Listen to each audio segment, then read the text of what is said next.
Hi everyone, it's me, Krylios, Team Rayceen Productions MC and producer. Thanks for joining us for this special edition of DC Queer Flix. Joining me are representatives of the three other partners who will each introduce themselves and share a little information about what they do. Let's start with David. Hello, everyone. My name is David Quick. I'm the Adult Services Coordinator at the DC Public Library. I'm very happy to be here for another special edition of DC Queer Flix. As you probably know, DC Library is DC's main public library, and we're happy to serve all DC residents in all kinds of ways, including by partnering with groups like the Mayor's Office on LGBTQ Affairs for movie events like DC Queer Flix. For more information about what we have, go to our main website, dclibrary.org. You can find our main movie collection at dclibrary.org/canopy, Kanopy.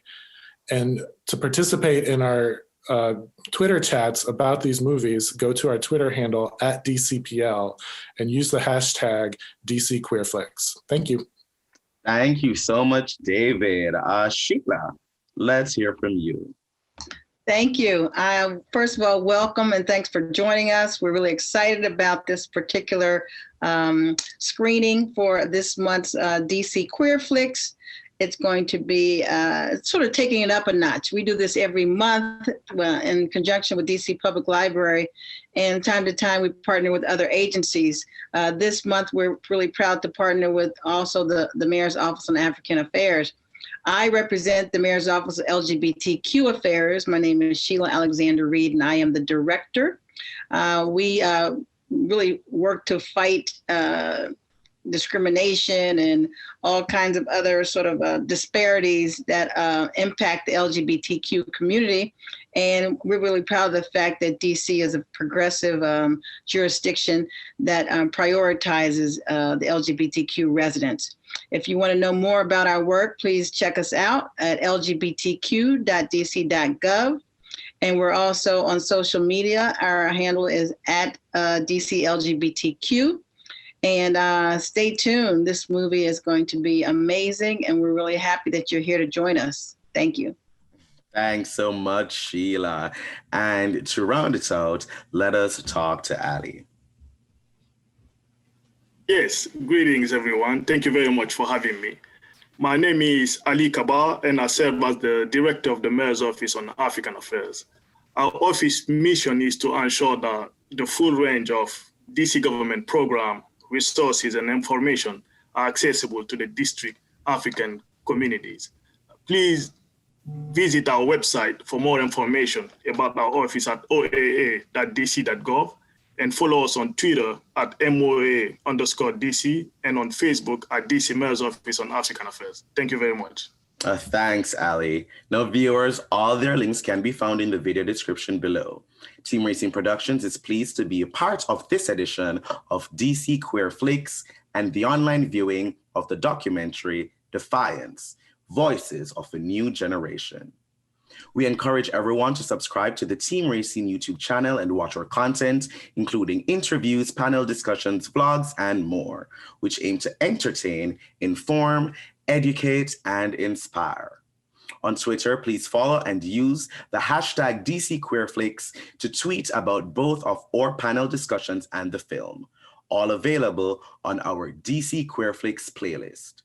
And without further ado, we present our first panel. Hi everyone, it's me, Krylios, Team Rayceen Productions MC and producer, and thank you so much for joining us for this month's edition of DC Queer Flix, featuring the Nigerian LGBTQ documentary Defiance, Voices of a New Generation. Please join the Twitter hashtag DCQueerFlix to get in on the Twitter chat, and we also want to encourage viewers to post in the comments right below here in YouTube. Now, I have the pleasure of introducing filmmaker Harry Itie. Thanks for being with us. Tell me about yourself, Harry. Thank you for having me. Hello, everyone. My name is Harry Itie. I'm a Nigerian journalist and also the founder of the Rustin Times, and I'm the director of Defiance, Voices of a New Generation. Oh, awesome, awesome, and great to have you here. Thank you so much. And joining us for this discussion, we have Tiara and Innanoshe. Now, Tiara, go ahead and introduce yourself, and then Innanoshe, take it right afterwards. Awesome. Hey, everyone. My name is Tiara. I go by she, and her pronouns, and I'm a transgender woman from Zimbabwe, currently living in the DMV area. And I am with an organization called BLMP, which stands for Black LGBTQIA plus Migrant Project, where we do advocacy specifically for Black LGBTQ migrants. And within that work, I work in the capacity of a Fierce Freedom School manager, which is an online school that teaches Black trans women and femmes how to do organizing. My name is Innanoshe, and I am a Nigerian-born writer and editor. Also dabble here and there in LGBTQ activism, and I'm glad to be here. Awesome, awesome. Great to have you all here. Now, let's begin. So let's start with what you would all like the viewers to know or think about before watching the film. Harry, let's have you go first.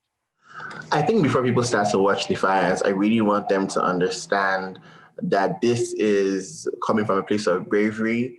For everyone who is speaking in this documentary, they're doing it from a place of bravery, place of courage, and with the intent for people to understand, you know, the lived experiences of queer people and why it's important for us to have empathy, to be kind, to engage with queer issues from a wholesome space, and not from a space of judgment, of bitterness, and of anger.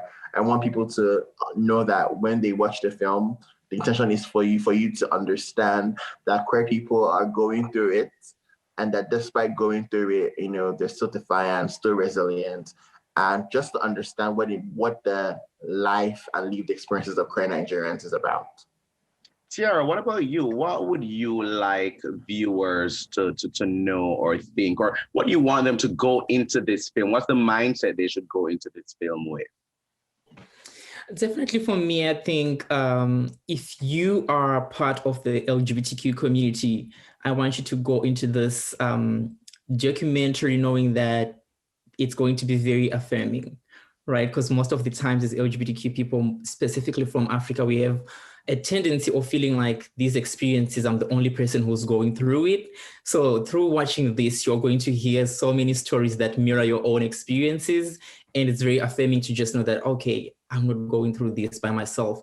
And for those people who will be watching who are not necessarily from the LGBTQ community, all I ask for is just be open-minded, because you're going to learn new things. And if you've always been questioning certain things about the LGBTQ community, this is very, very information. Like, it gives you all the knowledge and answers so many questions that you've ever had about the community. Great, great stuff. What about you, Innanoshe? To piggyback off what Harry and Tiara have so eloquently said, I think that you know, it is important to also bear in mind that it just did not take courage on the part of certainly Harry and Matthew, Amara, Vincent, and Miriam to and the other contributors really to create this documentary and be a part of it, but that there's also vulnerability involved, because if you are aware, I mean, if you're not aware, it's homosexuality is punishable in Nigeria by up to 14 years in imprisonment. And so, you know, these people have essentially put their lives and their safety on the line for the sake of creating this beautiful work of, you know, documentary that so, you know, nicely and you know, kindly and you know, powerfully portrays what their lived experiences are as queer people in Nigeria. Certainly, certainly. Now, Tiara, as you stated before, you're originally from Zimbabwe.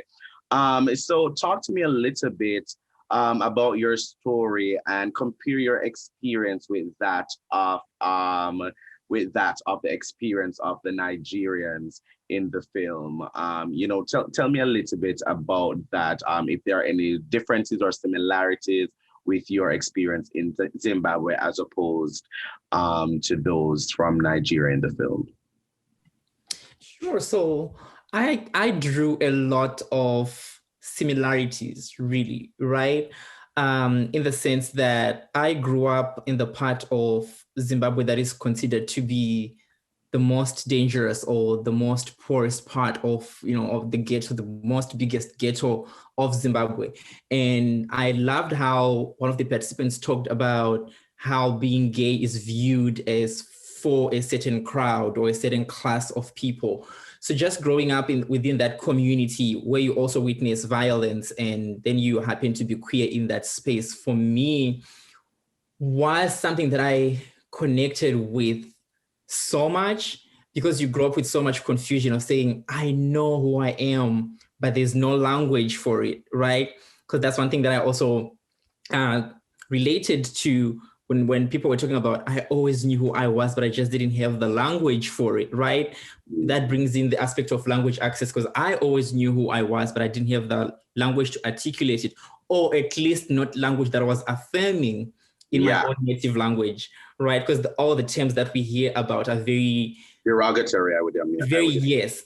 So I love that somebody spoke on that sense of saying, you know who you are, but the environment that you are raised in, they will tell you what they will do to you or how things are going to go. So it's either you get along with it or you don't. And that was pretty much a lot of my experience, knowing that I was trans, but without knowing the language of that it's called being trans. And then having lived a greater part of my life identifying as a gay man. And then when you finally say, oh, actually, I have new language access now. I know how to mirror and express who I am. And then the game just changes, and there's such power that also somebody talked about, the power of just like coming out and living your truth. There's so much freedom in that. So those are all similarities that I drew from the experiences shared. I love it. And speaking of similarities, I'm not from America originally. I'm from Jamaica as well. And, now I'm living here. Innanoshe, as someone from Nigeria, how relatable are the experiences described in the film? And how different is your life now that you are here? Because I can say my life is much different than it was when I was back in Jamaica. But I'm assuming the same for you, but let me know. Incredibly so. I think, that existential fear that continues to percolate somewhere in your mind about being found, about being, violated, about being abused, about, those people you care and you care about, really forsaking you for this one thing that you have no control at all over, is something that I think that I instantly recognized and I know that I have struggled with. But also, some of the things that were unspoken, right? Like, the risk that I know that each and every participant in this project, must have taken, and just to be a part of this, and realizing that their friends will see it and send it to their parents, and their parents will see it and send it to their own parents, who and other. Some of their relatives as well will see that, and this will be something that will continue to be used against their immediate family members and so on. The repercussion is really beyond comprehension, but also recognizing that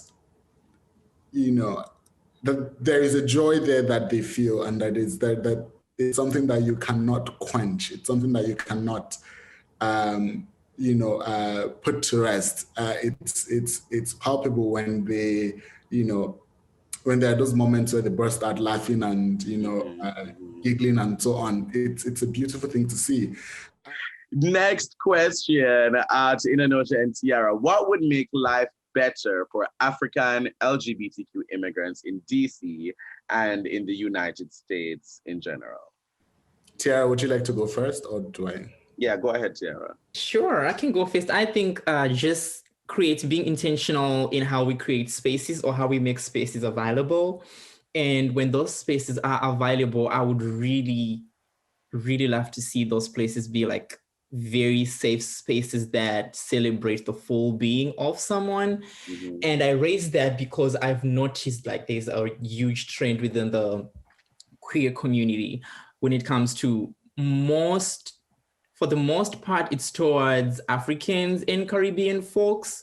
There's this romanticism of like, oh, this sexually is gonna go a certain way. But when it comes to relating to the issues of people are facing deportation, right? Queer people are being deported and being sent back to countries that they ran away from, fearing persecution. Nobody wants to join in that struggle and say, okay, let's advocate for people not to be deported. Let's advocate for people not to be, held for long periods of time in immigration detention centers, which is a fight that we are fighting every day. Nobody relates to that struggle. Nobody wants to be part of it.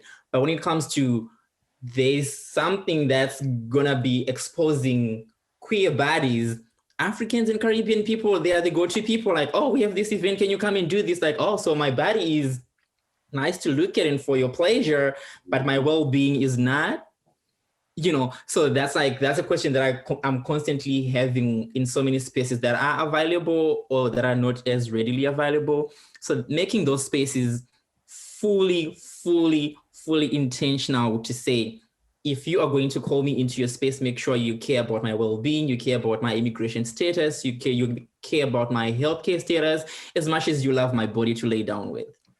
That would really make our existence as queer Africans and Caribbeans, or just as migrants in this country, very, very much better. I shouldn't have. Tiara shouldn't have gone first. I should have, so she could, be the cherry on my dry cake. But yes, let's see. I really, really, really connected to what you just said, Tiara.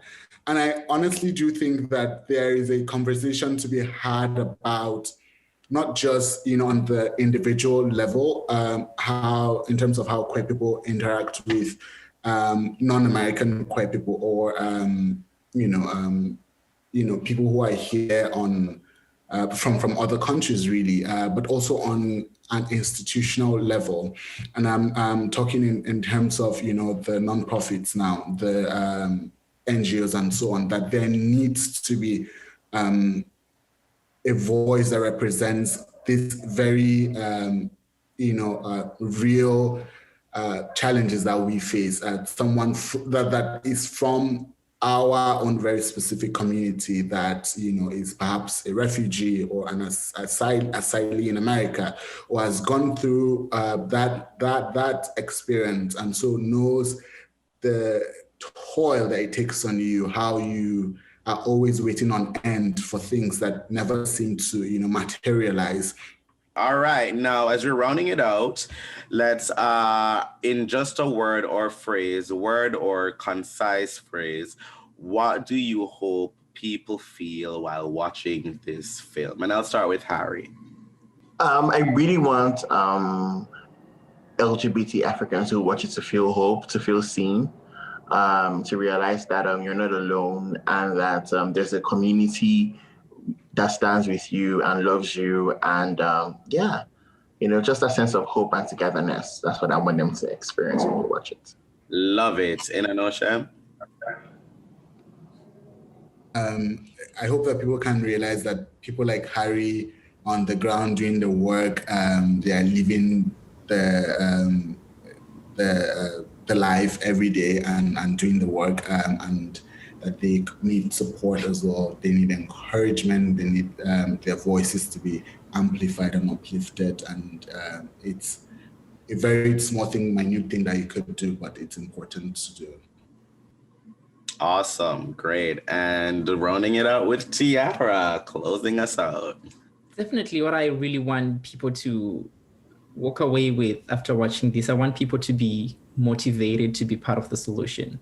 Thank you all for joining me today. It has certainly been an immense pleasure to have you all joining us. So great. Viewers, please check out the links and the other information in the description below, and follow us on social media, and check out the Rustin Times online, and please click on that subscribe button right down there for the Team Rayceen YouTube channel. Now, viewers, please click the link in the description to start watching the film, and use hashtag DCQueerFlix to participate in the Twitter chat.